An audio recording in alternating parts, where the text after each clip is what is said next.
look at water pollution. Um, we're going to look at the topic first of all from the viewpoint of oxygen in the water. So, oxygen is needed in water for all aquatic life.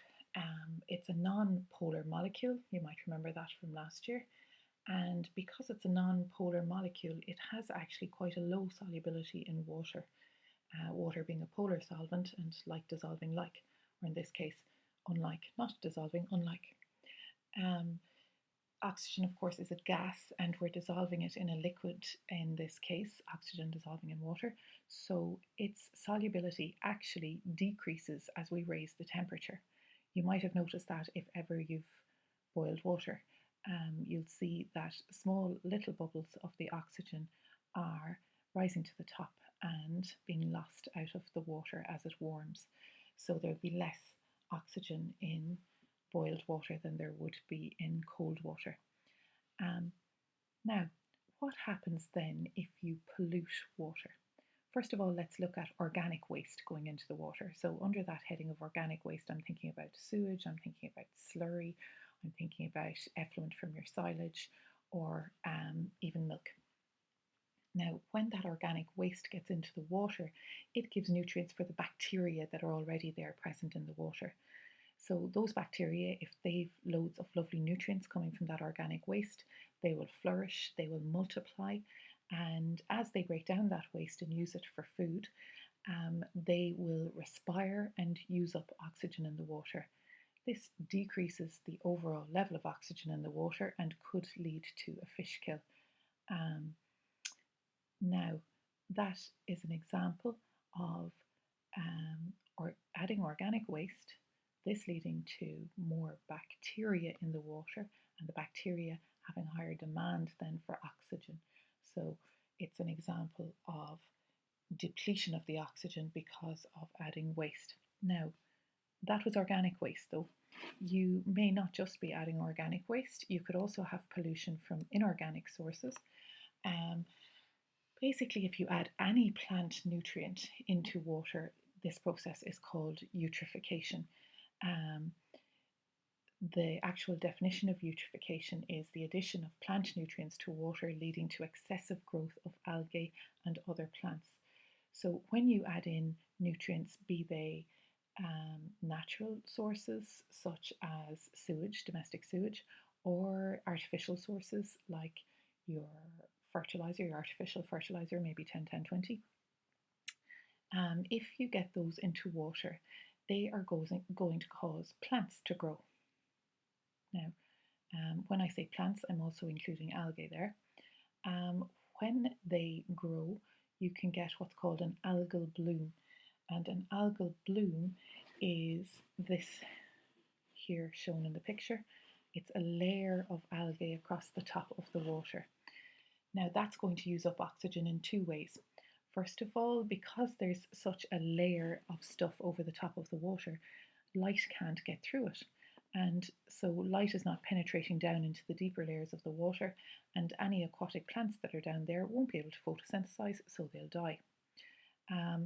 Secondly, the bacteria that are there present naturally in the water are going to start breaking down the algae. Algae are actually very short-lived.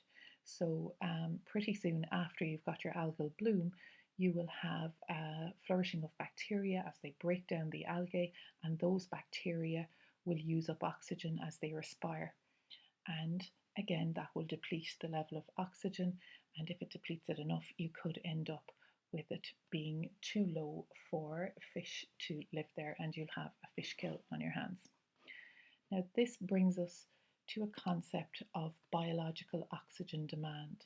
So a biological oxygen demand is a measure of how polluted the water is, and it's based on how much oxygen is used up by the bacteria that are in the water. Now, the definition of the biological oxygen demand is the amount of dissolved oxygen consumed by biological action when a sample of water is kept at 20 degrees Celsius in the dark for 5 days. Now, a couple of essential elements to that one. First of all, why 20 degrees Celsius? Why not, I suppose, is the answer to that. In order to set a standard, a temperature had to be chosen because, of course, oxygen solubility would vary with temperature, and so would the biological activity. The greater the temperature, the more biological activity there would be. So 20 degrees Celsius was picked as a standard. And then why kept in the dark for 5 days? Well, when you keep the water sample in the dark, you ensure that any little tiny plants that are in the water are not able to do photosynthesis. If they did photosynthesis, of course, they would release oxygen into the water, and that would interfere with your result. Right, so how does this work in practice? Well, you go out to your watercourse and you find a representative area and you fill 2 bottles and stopper them. Now, you make sure that the bottles are filled completely and that the bottles are fully submerged into the water, and that your process of taking these samples doesn't artificially introduce oxygen into the water. Another little precaution there, usually you rinse out the bottles before you start with the water that it's going to contain, because when you wet the inside of the bottles, you are less likely to get trapped oxygen bubbles in there. So you fill them up underwater and you stopper them underwater, and then you test one of the bottles straight away for dissolved oxygen using a particular titration method called the Winkler titration, and there'll be more on that in a little bit. And then you immediately put the second sample into the dark for 5 days in an incubator at 20 degrees Celsius, and after 5 days you again test the dissolved oxygen concentration with the same titration, a Winkler titration. Then the biological oxygen demand is the difference in dissolved oxygen between the 2 samples.